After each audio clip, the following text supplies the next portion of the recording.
Hello there. I'd like to discuss as much as we can within the YouTube guidelines, of course.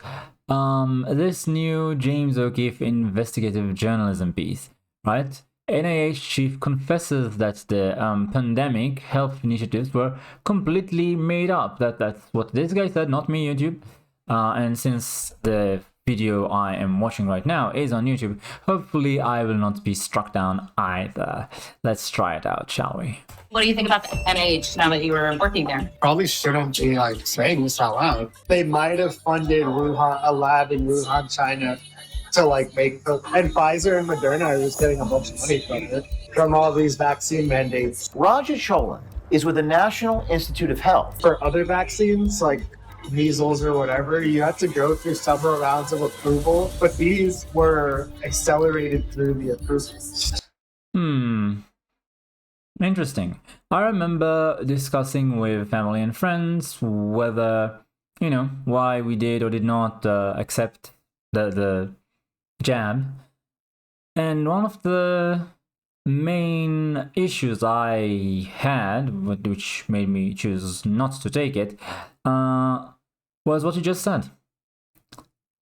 But I suppose if it comes from an NIH high senior official, then everything is fine, or at least it's fine enough to be allowed. Because obviously I'm not going to try and discuss any of my personal thoughts on the subject on YouTube. Last time I tried something even remotely close to it, I did get a warning. So let's just keep going. Do you think that goes like with the mRNA stuff is safe? It's like really effective people with the myocarditis stuff? I think we're all going to learn when it's too late. I think that's important. The lack of effectiveness of the vaccine product. Like the 6-foot rule, remember that? Like that wasn't like based on any real evidence that did anything. Okay, so potential, obviously it's this NIH guy, not me, saying that there could be potential side effects related to heart problems, and that the 6-foot rule was completely arbitrary and served no purpose.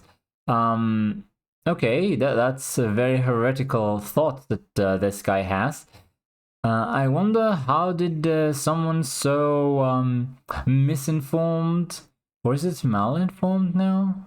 They have so many classifications, right? For misinformation, malinformation, and all sorts of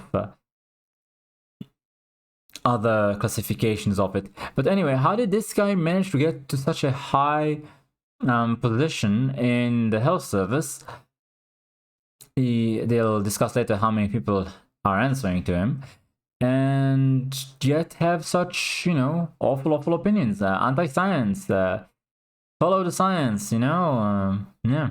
It was completely made up. Well, what do you think?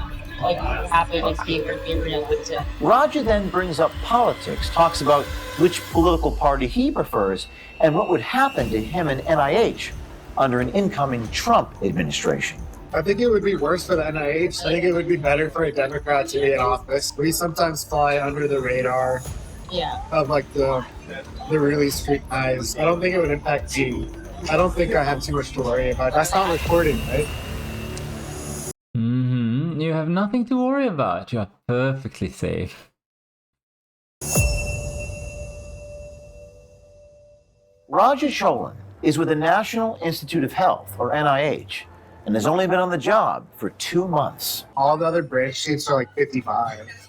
Wow. And I don't know shit. I know about the like subject matter, but I don't know about any of the government, like how budgets work or how like the hierarchy works. In his role, Cholin oversees 40 people and heads up the Health Data Standards Branch for a division of NIH called the National Library of Medicine. So the U.S. National Library of Medicine, you can think of it as the nation's health library. All the major peer-reviewed journals are there, and they have electronic databases, electronic cataloging. They manage the PubMed application that makes all this information available to the general public. They manage clinicaltrials.gov, which is the application that summarizes clinical trial results. Interesting. So essentially, the chief librarian of the National Institute of Health does not follow the science. How did that happen? Isn't he supposed to be like knowledgeable in the statistics and the facts? How did he reach such erroneous conclusions as to doubt the holy jabs and all the other mandates like the 6-foot rule, etc.? And why did he buy into the clear misinformation about side effects relating to the heart? That's the old noggin jogging, doesn't it? And it appears that what Mr. Shalon's division, this health data standards, is responsible for is analysis of visual data. This is X-ray and MRI data, analyze and develop new capabilities that will make these kinds of information and data more generally available for searching. While he admits he may know nothing about the bureaucracy, he says he knows a lot about public health. What do you think about the NIH now that you were working there? Obviously, lots of conspiracies. So my cousin is like About a Fauci? conspiracy nut. Yeah. Well, I don't. So I'm not. Probably shouldn't be like saying this out loud. I haven't gotten the latest COVID shots, and I'm not going to. There's mixed evidence about if it really does anything. Cholin then goes on to tell our undercover journalist that people under 30 are more at risk for heart conditions from the COVID vaccine. I can't say that I'm surprised, but I can't say anything else either. People that are like 30 or under, it really increases your risk for like heart conditions. The data does show that. I don't even know if these vaccines stop you from getting COVID. They don't. Really? I don't think so. Like, it's supposed to make you less sick if you get it. I don't know if it really prevents the transmission of it. He is speaking casually, candidly about the risks of the virus, the risks of the vaccine product, particularly as it relates to myocarditis, the lack of effectiveness of the vaccine product. He's saying that it doesn't prevent infection. It doesn't prevent disease. These are statements that I had made back a few years ago that I was. So I don't think these are statements that you are allowed to make on YouTube unless you are yourself a health official. But they are informative. I do believe that the public interest is to know these things, and I do encourage you to go and watch the entire 12 minutes on James O'Keefe's O'Keefe Media Group channel on YouTube. I very much wish for a time where reforms have been made and public debate can be had on these issues in a more candid fashion, to borrow the expression. I can't help but wonder if a lot of the people who did take all their shots, unlike this NIH official who says that he didn't take the latest ones and he's not going to, I wonder if a lot of people who did take the shots would have refrained from doing so if a free and fair debate was allowed. And I wonder if there is an outcry due to these side effects that this NIH person claims there will be relating to heart problems.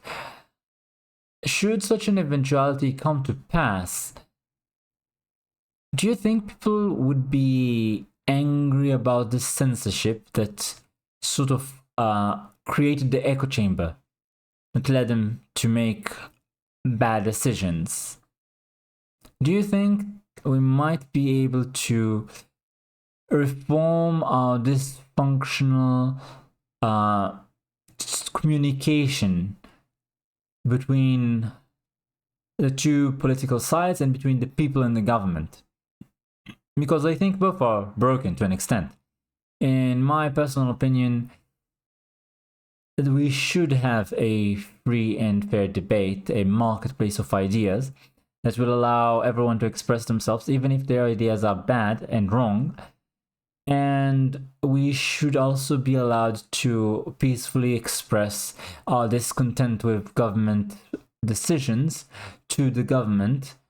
Unfortunately, unless you were protesting for specific causes, like Black Lives Matter, you were very limited in your ability to gather or even leave the house during the pandemic. And this sort of curtailed the people's ability to inform the government, the elected officials, that are supposed to be the public servants, of the discontent with the way things were going. And I think we should be enshrining free speech and right to protest, our, how to put it, bodily autonomy as well, in a way that politicians are incapable of stomping on these rights, even during an emergency. A government that is allowed special powers for emergencies will create emergencies in order to have special powers. That's my take from this entire thing. And you can see it in my home country of Israel. We had all sorts of,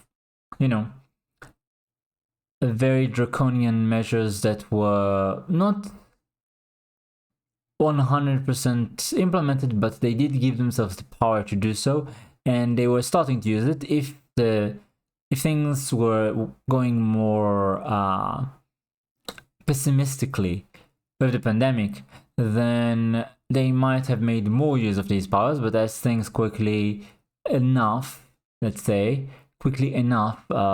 down, they were sort of forced to lay low on this subject, at least. And I think too many people forgive too quickly for what was done. In my opinion, there is definitely a break in trust between the people and the government, and I would like to see protections from government overreach on the issues of health and emergencies be put in place legally so that they cannot do anything similar or worse next time around, because they are talking about next time a lot, and they are preparing for it a lot, creating all sorts of infrastructure for digital surveillance and such. And you can listen to your own government, especially if you are living in places like Canada, I believe. If you listen to the UN, if you listen to the EU, if you listen to the Democrats, even in the United States, definitely preparation for the next pandemic is high on their list, and they are doubling down on the same measures from last time, which I can't comment much, but I was not happy with, let's say. Regardless, I think this is pretty much all we can discuss for today. Thanks for watching, like, comment, subscribe, and I'll see you next time.